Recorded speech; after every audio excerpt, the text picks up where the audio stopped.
Hello, my name is Rob Lunn, and I am a composer and performer.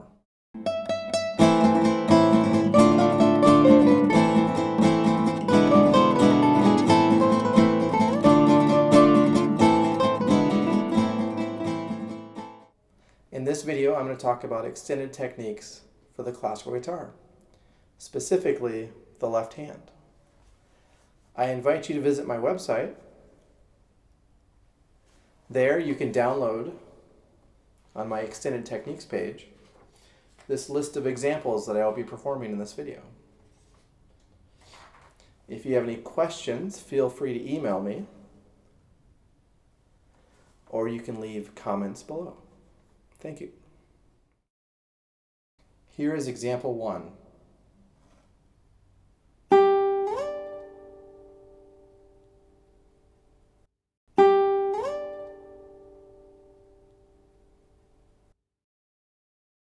Okay, for this example, I am doing a glissando starting on the G up to the D. This is a fairly easy technique to do on the guitar.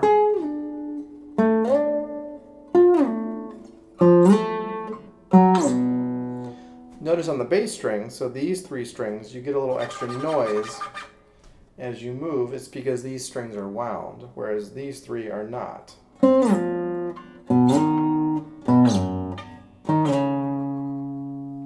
You can do this technique pretty much anywhere.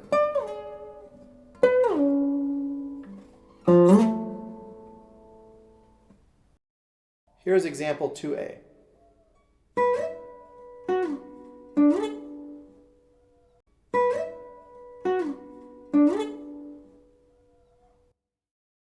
So if you look at this example, you'll notice that we have 3 numbers, 1, 2, 3, and they all have a circle around them.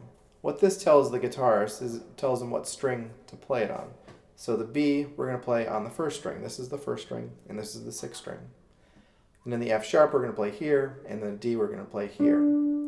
Which is kind of important because if we did the F sharp down here, we wouldn't really have much room to do a glissando. Here's example 2B.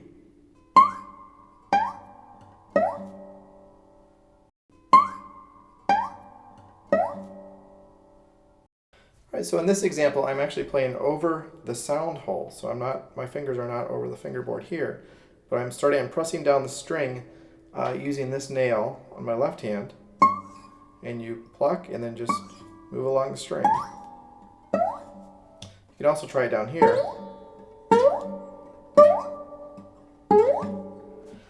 There's more of a chance you might get some extra noise because you have to press down.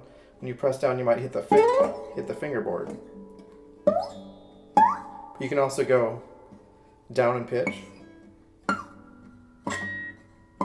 There it is.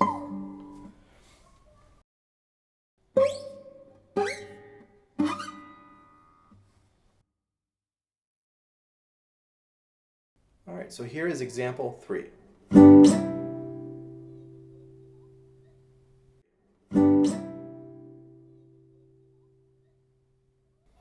In this example, I am moving a G chord up to the C chord. And again, notice we're getting some extra noise from the bass strings. You can also do this just on the bottom 3 strings, and you'll get less noise. Bass string.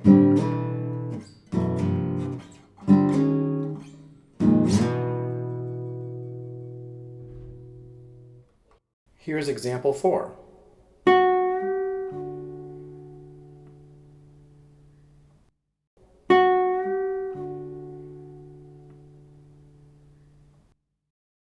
In this example, I am actually bending the string, starting on the F sharp, until it hits that pitch. And it's a half step bend. On the electric guitar, it's very easy to bend. I mean, you can bend a whole step and even a minor third. On the classical guitar, it's difficult to get much more than a minor second. So if I try to hit this note, that's pretty tough to do. You can bend any string. The closer you get to the head of the guitar, the harder it is to really bend it, because the string is pretty tight there. But pretty much in this range, you can bend those notes, bass notes.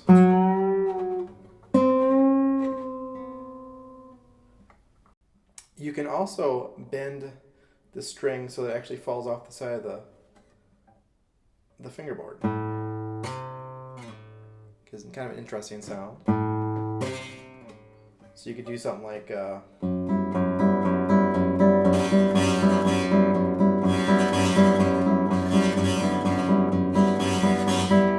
you can do that on the 6th string. You can also do it on the 1st string.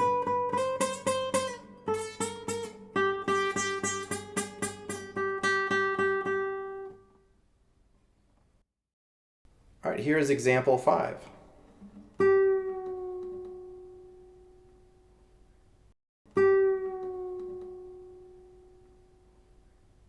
All right, in this example, I am starting with a note already bent, and then I'm releasing to the F sharp. This is called a ghost bend.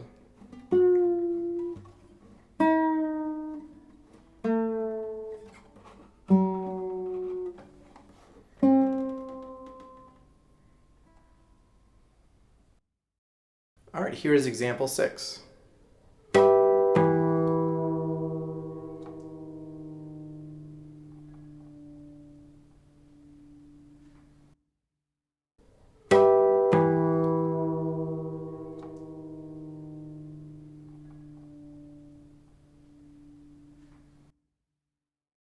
All right, in this example, I'm just detuning the string.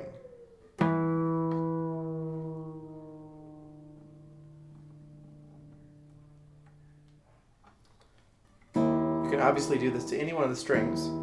The thing is you're going to want to have the left hand free so that it actually can go up and move the peg. You could also use this hand if you're doing a chord.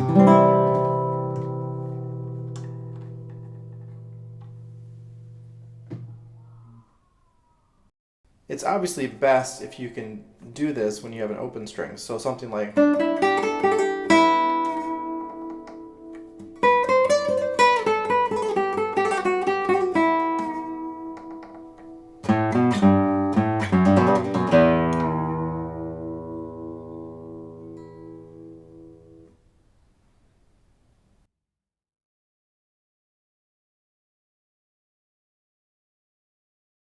Here is example 7.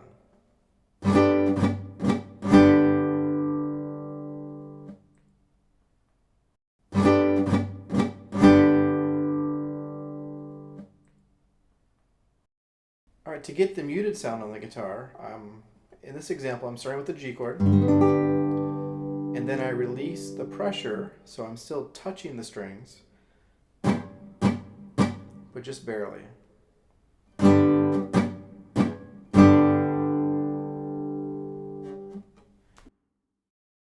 Here is example 8A.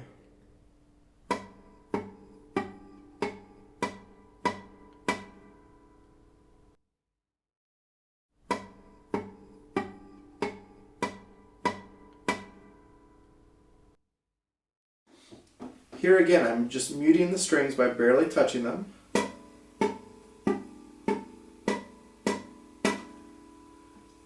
And I've notated them 2 different ways. I've notated this exercise 2 different ways. You can see in example 8A, I have the note, and then underneath it, I have the X. And this is something that Leo Brouwer uses in some of his pieces. And then another way, example 8B, where the X's not only tell you to mute, but they also give you the pitch. I think 8A is the better way of going, because at least you can see that last note is a half note, whereas in example 8B, you don't see that. All right, an important part of this technique is you're going to want to use more than one finger to mute the string. If I did it just like this,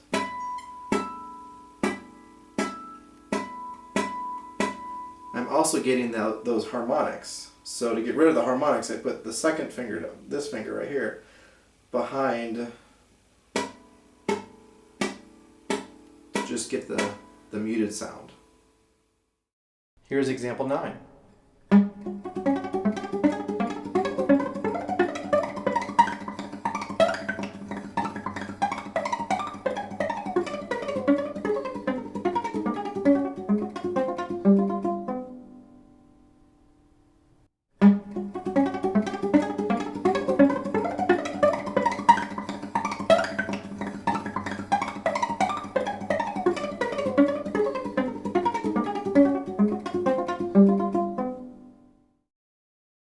Alright, for this example I'm using the basic tremolo pattern that classical guitarists often use.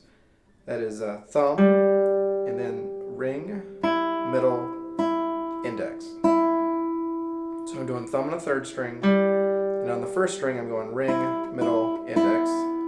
And then I repeat it again, thumb on the 2nd string, ring, middle, index finger.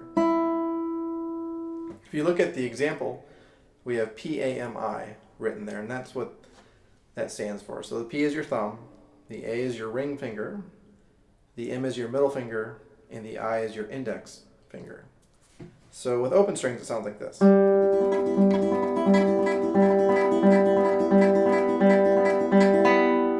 With the left hand I'm just muting the strings and then moving down the fingerboard.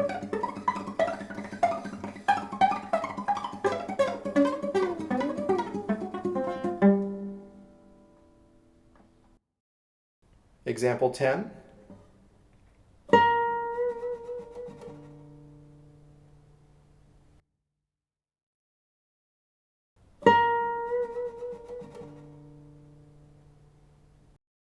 For this example, I'm trying to get a wide vibrato. I'm doing this by bending the string up and then back down, up and back down.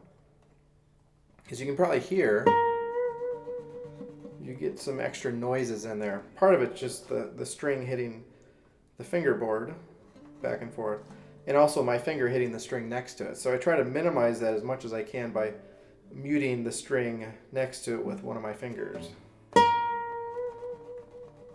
Like so. But you can do this anywhere on the fingerboard.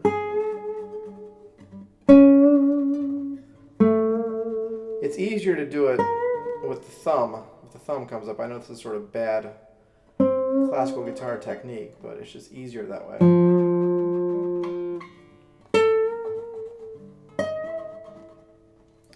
The other way to do a vibrato on the guitar is by moving this way, and this is the way I learned when I played the violin. So you can get kind of a slower vibrato or faster.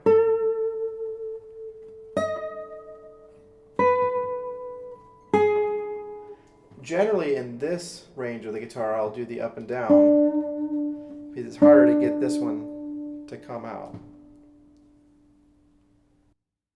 Example 11.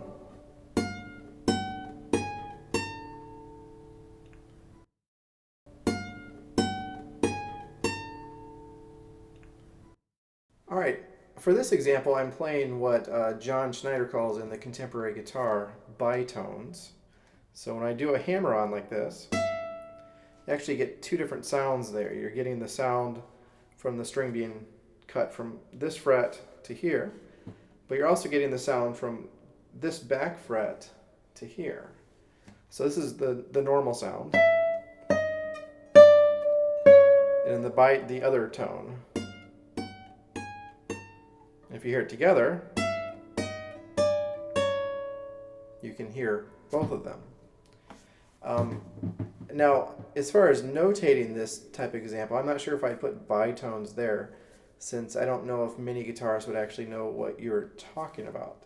I just described the technique in this example. It's a hammer-on, and a hammer-on is when you sort of hammer the finger down without actually plucking it with the right hand.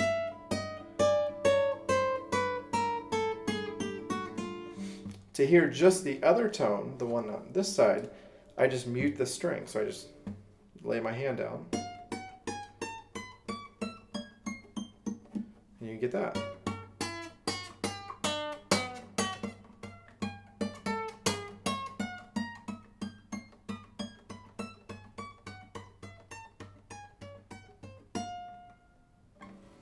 It's kind of a neat sound, but it's not a loud sound. It's not something I would use like with a forte dynamic level. It's a very soft sound. But you can do it anywhere on the fingerboard.